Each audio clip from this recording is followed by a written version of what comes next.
हिमाचल के 3 निर्दलीय विधायक जिन्होंने अपना 22 मार्च को इस्तीफा सौंपा था, 23 को उन्होंने भाजपा को ज्वाइन कर लिया था, उसके ऊपर हिमाचल प्रदेश विधानसभा के अध्यक्ष ने अपना फैसला दिया है। और खुद हिमाचल प्रदेश विधानसभा के अध्यक्ष कुलदीप सिंह पठानिया हमारे साथ हैं। उन्हीं से जानेंगे आखिर उनका फैसला क्या है और इसका असर क्या होगा, इसकी बात हम बाद में करेंगे। लेकिन बहुत बहुत आपका सूर्य समाचार के साथ जुड़ने के लिए बहुत बहुत धन्यवाद। नमस्कार, धन्यवाद। कुलदीप जी, आज आपका फैसला आया है। ये तीनों जो निर्दलीय विधायक हैं, आखिर इसके फैसला क्या आपका लिया है और आप इसे किस तरह का माने? जैसा आपने कहा कि ये 3 माननीय सदस्य जो इस माननीय सदन के थे, जिसमें होशियार सिंह जी, आशीष शर्मा जी और केएल ठाकुर जी, इन्होंने 22 मार्च को विधानसभा की सदस्यता से रिजाइन कर दिया था और 23 को उन्होंने भारतीय जनता पार्टी को ज्वाइन भी कर लिया था। और इससे पहले की पटकथा तो आपको ज्ञात है कि ये सपोर्ट जो है कांग्रेस पार्टी को कर रहे थे और जो राज्यसभा के जो कैंडिडेट्स थे उसमें वोटिंग इन्होंने, नॉमिनेशन में ये सिंघवी साहब के साथ थे और वोटिंग में ये वहाँ गए। तो ये घटनाक्रम है। इसी के संदर्भ में इन्होंने रिज़ाइन दिया था 22 मार्च को, जिसकी एक ब्रीफ इंक्वायरी मैं कर रहा था। मीन टाइम में ये हाई कोर्ट चले गए और जब तक मैं इस इंक्वायरी को कंक्लूड करता तो 10-15 दिनों के समय ही हुआ था, तो वो हाई कोर्ट चले गए। फिर हाई कोर्ट में प्रोसीडिंग्स जो है चलती रही। बीच में चुनाव था तो बीच में मैंने समय दिया तो माननीय सदस्य आए नहीं, मैं भी व्यस्त होंगे अपने अपने कार्यों में।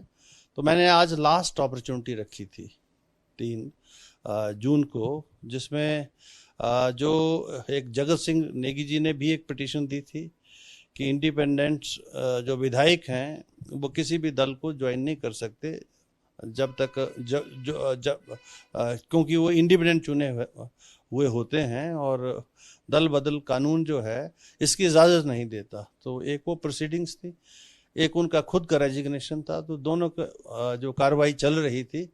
आज मैंने जो है उनके रेजिग्नेशंस जो हैं जो उन्होंने दिए थे 22 मार्च को, उनको जो है एक्सेप्ट कर लिया है।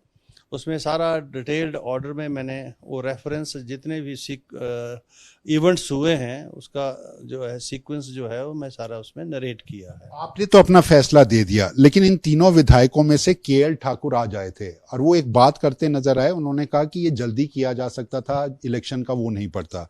और दूसरा जो है कि इसमें आखिर इतना वक्त क्यों लगा। और दूसरा सवाल, ये जो हाईकोर्ट के अंदर एक इन्होंने अपना वो किया है, उसमें अब आखिर आपको क्या लगता है क्या होगा? आप क्या, जैसे विधानसभा सचिवालय से उन्होंने मांगा था कि इसको, इनके इस्तीफे को लेकर क्या किया जा रहा है, उसको लेकर अब आगे? जल्दी में तो डिले इन्हीं के पार्ट पर था। एक तो जवाब देने में डिले था, आते नहीं थे। दूसरा फिर हाई कोर्ट में चले गए और हाई कोर्ट से ये चाह रहे थे कि इनके रेजिग्नेशंस जो है हाई कोर्ट ही एक्सेप्ट कर ले और हाई कोर्ट कोई अध्यक्ष को कोई ऐसा आदेश करे, डायरेक्शन दे। तो वो तो हाई कोर्ट का निर्णय आ गया है, जिसमें हाई कोर्ट के दोनों जजों ने ये तो मान लिया कि स्पीकर का अधिकार क्षेत्र है, इस्तीफों को मंजूर करना या ना मंजूर करना वो हमारे अधिकार क्षेत्र में नहीं है और हम उसमें दखल नहीं दे सकते। हाँ, उसमें एक माननीय जज जो हैं उन्होंने ये कहा कि हम इसमें समय अवधि जो है निश्चित कर सकते हैं, लेकिन जो चीफ जस्टिस साहब थे उन्होंने कहा कि जो है संविधान इसकी हमको इजाज़त नहीं देता, तो हम उसकी समय अवधि भी नहीं करते। तो मैटर ये तीसरे जज को रेफर हुआ था, उन्होंने भी सुना है, अभी वो ऑर्डर पेंडिंग है। लेकिन इसका कोई जो है मेरा जो अधिकार क्षेत्र है उसके ऊपर हाई कोर्ट की तरफ से कोई ऐसा ना कोई ऑर्डर है, ना उसमें कोई उन्होंने ऐसा बात कही है कि मैं अपनी प्रोसीडिंग्स जो है कंक्लूड नहीं कर सकता या प्रोसीडिंग्स कर नहीं सकता।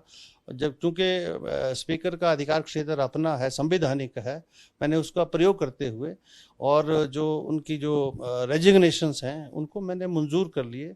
तो रेजिग्नेशन मंजूर होने से उनकी सदस्यता जो है इस माननीय सदन के वो सदस्य नहीं रहे। यानी अब इन तीनों सीटों के ऊपर चुनाव होगा जो चुनाव आयोग तय करेगा। बिल्कुल, आज चूँकि ये सारा जो ऑर्डर होने के बाद अब they ceases to be member of this honourable house, तो ये अब नोटिफिकेशन हो जाएगी और इसका जो है इलेक्शन कमीशन ऑफ इंडिया को सूचना चली जाएगी।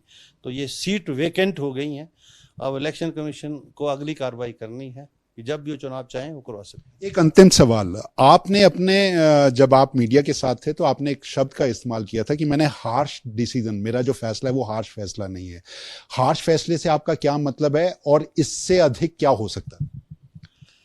इन्होंने इस मान्य सदन के चुने हुए सदस्य थे, इंडिपेंडेंट्स थे। एंटी डिफेक्शन लॉ जो है इन पर लगता है, क्योंकि ये किसी भी दल को ज्वाइन नहीं कर सकते। एक तो उसकी अवहेलना कर दी उन्होंने, दूसरा ये रिजाइन कर रहे हैं, वही पब्लिक एक्सचेकर के अगेंस्ट है। तो अब वो ये रिजाइन करना चाह रहे हैं और किसी दल में शामिल होना चाह रहे हैं। तो फिर हमने ये सारे वजूहात देखे और उन वजूहात को देखते हुए फिर मैंने कहा कि भाई इनकी जो इच्छा है उसको पूर्ण कर देते हैं, क्योंकि ये इस मान्य सदन के सदस्य एज ए इंडिपेंडेंट रहना नहीं चाहते। तो मैंने वो मंजूर कर लिया, स्वीकार कर लिया। तो ये बहुत एक माइल्ड सा ऑर्डर है, क्योंकि ये खुद चाह रहे थे, जिसको मैंने स्वीकार कर लिया। और दूसरी तरफ जो उन्होंने 23 को किया, जो दल ज्वाइन कर दिया भारतीय जनता पार्टी, वो निस्संदेह जो है उसमें आता है, वो जो है हमारा एंटी डिफेक्शन लॉ जो है उसमें आता है, उसके प्रीव्यू में आता है। दोनों का नेट रिजल्ट एक है कि कोई भी सदस्य जब एंटी डिफेक्शन लॉ की उल्लंघना करेगा तो वो उसकी सदस्यता रद्द होगी। और यहाँ आप खुद अपनी सदस्यता से इस्तीफा दे रहे हैं, आप इस मान्य सदन का सदस्य नहीं रहना चाहते। तो मैंने रद्द होने के बजाय इनकी जो इच्छा है उसको स्वीकारा है, इसलिए it is lesser harsh order.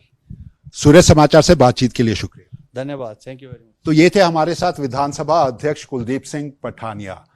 उनका फैसला और उस फैसले के ऊपर शब्दों का प्रयोग कि मैंने हार्श फैसला नहीं लिया है, कहीं ना कहीं इन तीनों निर्दलीय विधायकों के लिए वो जो उनकी मन की इच्छा थी कि साथ में चुनाव लड़ लेते, वो तो पूरी नहीं हो पाई।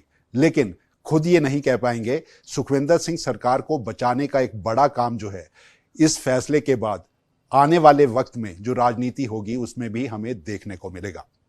कैमरामैन सुभाष के साथ अरुण उनियाल, सूर्य समाचार।